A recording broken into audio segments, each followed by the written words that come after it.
Radio Cheddar. Salut les amis, aujourd'hui je vais vous raconter l'histoire d'un petit chat appelé Timmy. N'attendons plus, commençons l'histoire. Dans une très grande maison vivaient 4 chats, Caramel, Poppy, Sable et Timmy. Caramel était le plus paresseux des 4 et dormait presque toute la journée. Poppy, en revanche, voulait toujours partir à l'aventure et s'échapper de la maison.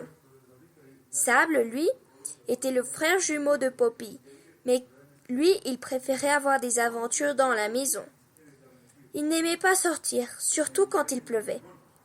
Mais en échange, Timmy, lui, avait toutes les qualités de ses frères et sœurs. Par exemple, il aimait dormir, il adorait partir en aventure, surtout quand il partait chercher un trésor fabuleux. Et il n'aimait pas sortir quand il pleuvait. Quand il pleuvait, il jouait à être un aventurier très connu sur les canapés de la maison. Mais un jour, alors que Timmy jouait à être un aventurier, la maîtresse de Timmy arriva et dit à son mari: « J'ai des nouvelles, il y a un grand concours pour chats. »« Ah oui, chérie ?» répondit son mari. « Oh oui, je pense que nos chats pourraient participer. En plus, c'est un concours où les chats doivent montrer leur talent, » dit la maîtresse des 4 chats.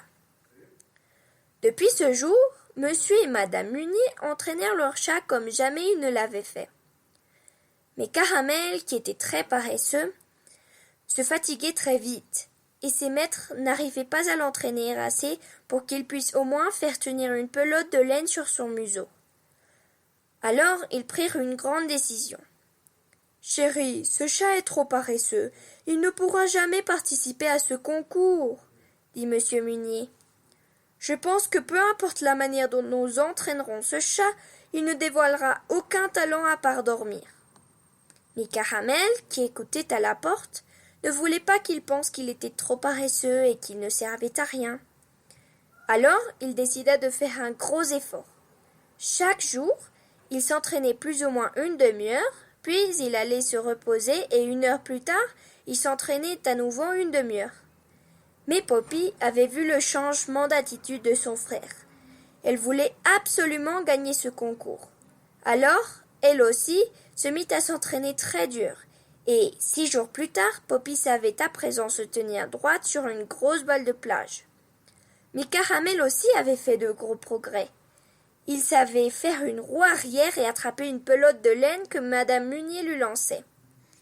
Quant à Sable et Timmy, eux travaillaient ensemble. Pendant que Sable tenait un gros anneau, Timmy sautait par le trou de l'anneau et atterrissait de l'autre côté. Ses maîtres étaient fascinés. Enfin, le jour du concours arriva, et ils montèrent dans la voiture pour aller dans le théâtre où allait avoir lieu le grand concours.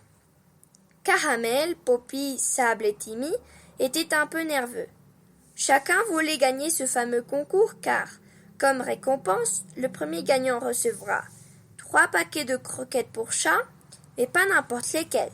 C'étaient des croquettes qui étaient délicieuses mais qui coûtaient très cher, alors les maîtres et les maîtresses n'en achetaient presque jamais.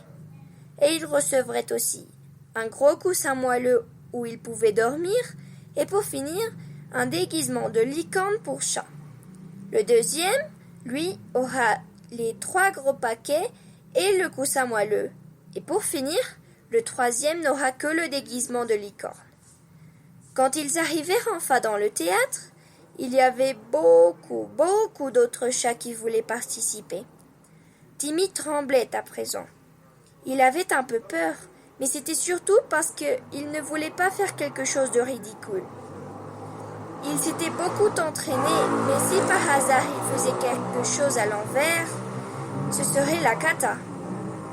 Le présentateur annonça: « Le premier numéro est le chat volant d'Arsène. » Le chat nommé Arsène fut donc le premier à monter sur l'estrade.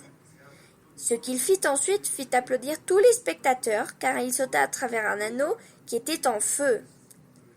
Puis le présentateur annonça ensuite: « Le deuxième numéro est une ficelle à travers les airs avec Artémis. » Artémis était une copine de Timmy qui vivait au coin de la rue de la grande maison où vivaient les 4 chats.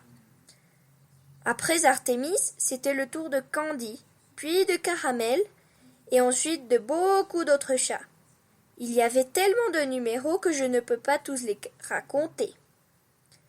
Quand arriva le tour de Sable et de Timmy, le présentateur annonça « Maintenant, un anneau de chat avec Sable et Timmy. » Sable prit l'anneau et Timmy prit son élan.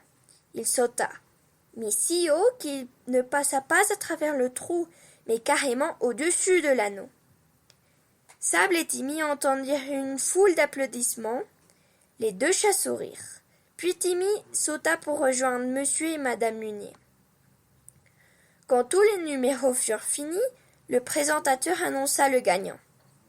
Le numéro qui gagne la médaille d'or est le saut mortel, représenté par Caramel. Le numéro qui gagne la médaille d'argent est un anneau de chat, représenté par Sable et Timmy. Et le numéro qui gagne la médaille de bronze est une ficelle à travers les airs, par Artémis. Toute la foule applaudit. Caramel, Sable, Timmy et Artémis étaient fous de joie et sautaient en l'air. Mais Poppy, au lieu de célébrer ses frères et Artémis, boudait dans son coin. Elle était sûre qu'elle allait gagner, mais elle n'avait même pas eu la médaille de bronze. Tous rentrèrent à la maison et Monsieur et Madame Munier accrochèrent des décorations dans le salon de leur maison. Fin. Merci d'avoir écouté ce podcast et à bientôt. Si tu veux voir tous les épisodes disponibles, tu peux les voir sur histoireaulit.blogspot.com et si tu veux communiquer avec nous, tu peux nous écrire à radiocheddar@gmail.com. Mais n'oublie pas que Cheddar est avec 2 D. À bientôt!